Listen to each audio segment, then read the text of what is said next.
What's up, guys? I'm the Coffee Explorer and I'm on a quest to find the best coffees in the world.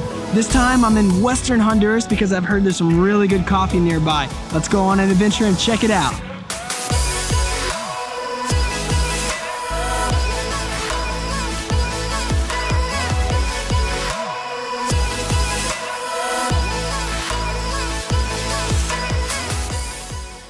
So some years ago, I started to hear a buzz about Honduras. Apparently, there's some sort of coffee quality revolution taking place there. This always had me scratching my head a little bit because last I heard, Honduras was one of the most dangerous countries in the world. So questions like, who's investing in coffee quality there, came to mind. Well, I did a little bit of research and turns out the charge is being led by a woman, and her name is Myra.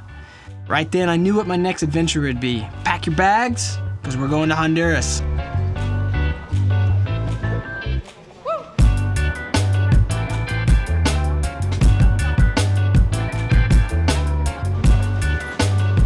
Just made it to Honduras. This place is absolutely gorgeous. The mountains, the palm trees. We're still at the airport. We're waiting on our guy Lowell to pick us up. Let the adventure begin. Lowell? What's wrong, Mayra? Nice to meet you. Very nice to meet you. Want to go see some coffee? Let's go see some coffee. Let's go. All right. I felt excited to be in Honduras. Immediately I could tell that my light skin and clothes stood out as a foreigner. I received a lot of curious but polite stares. I was surprised to see that many people still got around by horseback, and that the terrain was less tropical and full of pine trees. The realization that the country was inflamed by violence also sank in quickly, as I noticed many businesses had armed guards with shotguns, and the police were typically militarized with machine guns. Aside from the occasional stare, I could tell that people were minding their own business and going about their day. I felt completely safe where I was. We had a 5-hour drive west in front of us. Our destination was Santa Elena, which goes deep into the mountainous side of the country. This is where I was hoping to find Myra.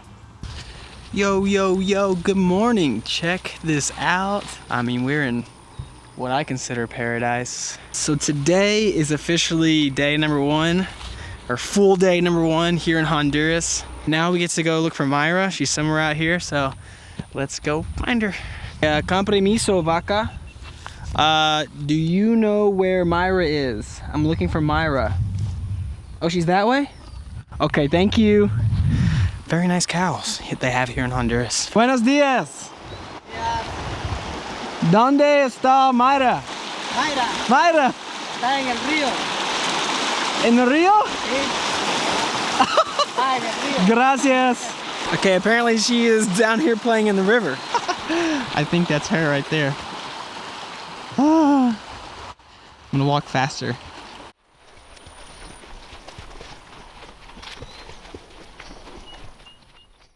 Myra? Hey! Hey! I'm Kyle. You made it! I made it! Nice to meet you! Welcome to Santa Elena! Thank you. This looks like so much fun. It is fun. This is the main river in Santa Elena. Yeah? And I come here like 2 or 3 times a week. Really? By myself. It looks like you're having fun. Keep having fun. When you're ready, I'd like to ask you some questions, Sure. if that's okay. Okay. Perfecto. Let me go a little bit further. Take your time. Take your time. Okay. How was your swim? It was nice. It was nice? It's beautiful to do that early in the morning. Okay, so I've been hearing from a lot of people that there's this sort of coffee revolution happening here in Honduras. Would you agree with that? I think so. I think more specialty. We are aiming towards selling more coffee into the specialty coffee industry, and it's also an exciting time because more young producers want to be part of the specialty coffee industry. I think it's in the last 10 years we have more people making improvements at their farms, also in the way they process their coffee. 10 years ago when you started, how much coffee were you selling to the United States versus, 5 years in versus now? We started with 2 bags of coffee. And Which is like 300 pounds. Yeah. And now we're up to 500 bags. And so it's a good increase, How did you get involved with coffee out here in Honduras? I inherited my grandma's small farm, and I always knew that we had good coffee in Santa Elena. We have good altitude. We are at 1,800 meters. With my mom, we figured out a way to send coffee to the U.S., green coffee, and that kind of brought the idea of adding producers to what I was doing, because I think we started with 3 producers, and now we're up to almost 100. Wow. And we're growing. Every year we add a few producers. And what's the name of your organization? It's Catracha Coffee. Catracha. And Catracha is a nickname for a Honduran woman. Okay. And I wanted to have the name Catracha because we do exist for women and to support women in the community. My emphasis is that more women can participate in the coffee industry. So 10 years ago, Catracha was helping the area export 300 pounds of coffee. Fast forward to today, 10 years later, and they are moving 75,000 pounds of coffee out of this community, which is amazing. On top of that, they've created over 500 jobs. They've inspired and empowered, I'm sure, hundreds of women, and they've created a ton of money that circulates into the economy. That's amazing. Now, the big question, is the coffee good? It's excellent. It's excellent. Thanks for coming to Santa Elena, and I think we should get ready to go and cup coffees. My favorite. Let's go taste some Excellent. coffee. Okay, let's do it.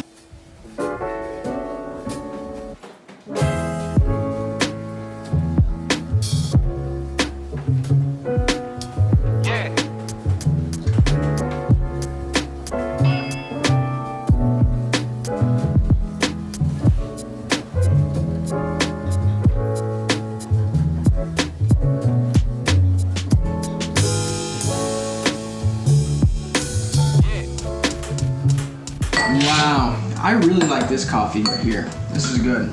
Cool, I'm excited. That is Walter's coffee. Is a guy you know, or is a guy that works with you? He's been working with us for 2 years, and he lives maybe like 5 or 7 minutes away from us. Oh, how does his coffee compare to the rest of the producers that you work with? Because to me, this is freaking banging good.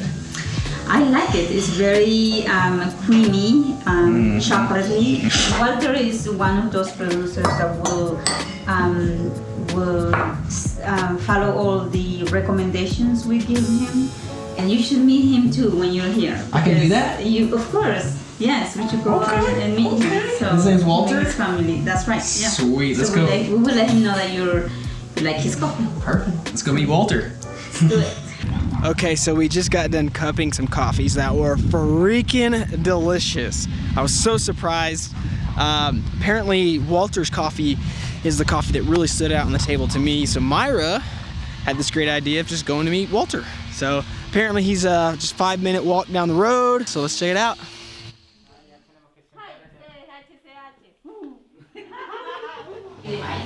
So my first question is, the coffee has a lot of sweetness. The coffee has a lot of clarity and balance. It's chocolatey and nutty.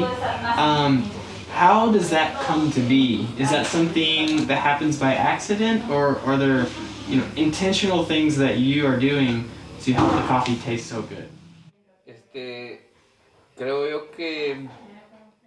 Walter explained 2 reasons why he believes his coffee tastes so good. First, his coffee farm is completely surrounded by natural forest.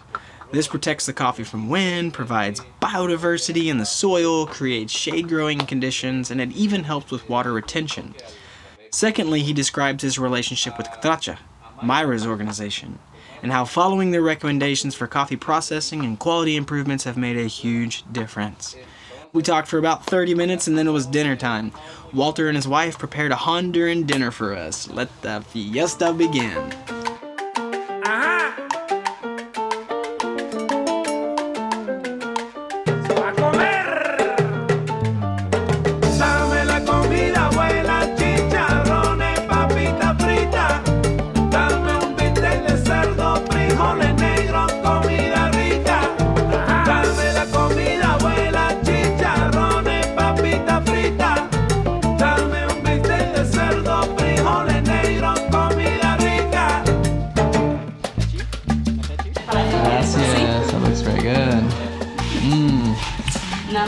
What's this called? Rosquilla, ¿va? Sí. Rosquilla, va? Y de maíz. Rosquilla.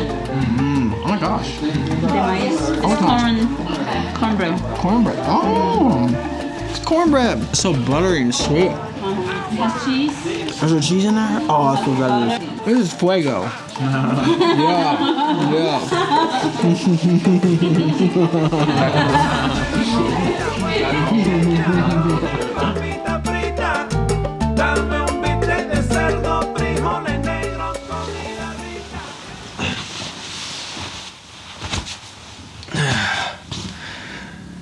Good morning.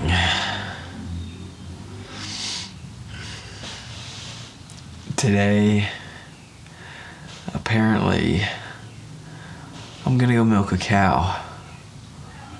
And then afterwards, we're gonna go on an epic hike with Walter. It's gonna be a good day. I'm excited. So I'm gonna get to milk a cow. I have never done this before. I've got mixed feelings. Walter. Oh, ¿qué tal? Buenos dias. Buenos días. Uh-oh. Uh-oh. Hey. Hey. Ahí está. Okay. Okay. All right, Walter. Oye, apriete, agárrela. Ahí, así. Ahí, ahí. And then just pull Dale it para in. abajo, apriete así. Así. Squeeze it. Así. Squeeze. Okay. Ahí.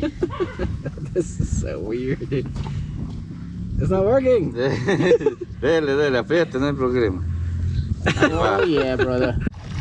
I'm the coffee explorer, and today I'm milking a cow in Honduras.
Check out where we are right now.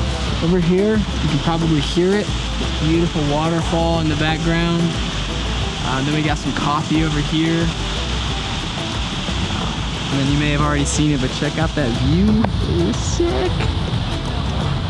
The air smells amazing. The air so clean and pure. It feels like it's just healing my body. And it just couldn't be more peaceful. So, good job, we made it.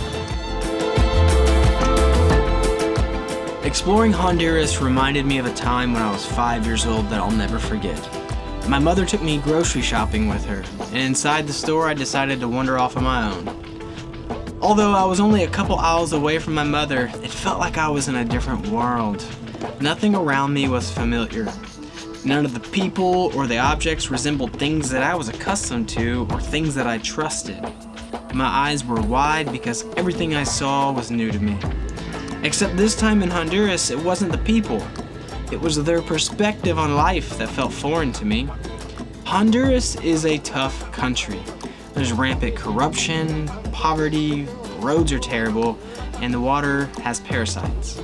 Most people live in hot homes without air conditioning, and some people have to walk down to the river just to get their water. You've got to be tougher to live in Honduras. That's what I learned. And guys like Walter, they helped me learn that you've got to be willing to roll with the cuts and the scrapes and get the job done. But in some ways, the reflection of that was beautiful to me. See, most of my problems aren't Honduran people's problems.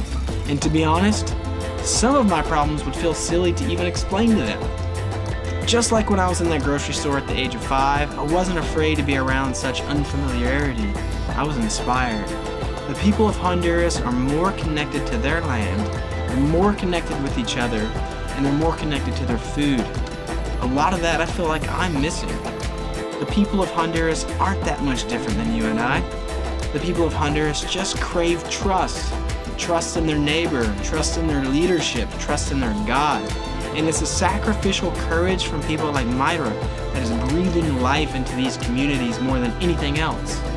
You see, Myra represents something that people can really trust. She's a hero to many because you can physically see the impact in her community. At the end of the day, that's what we all crave.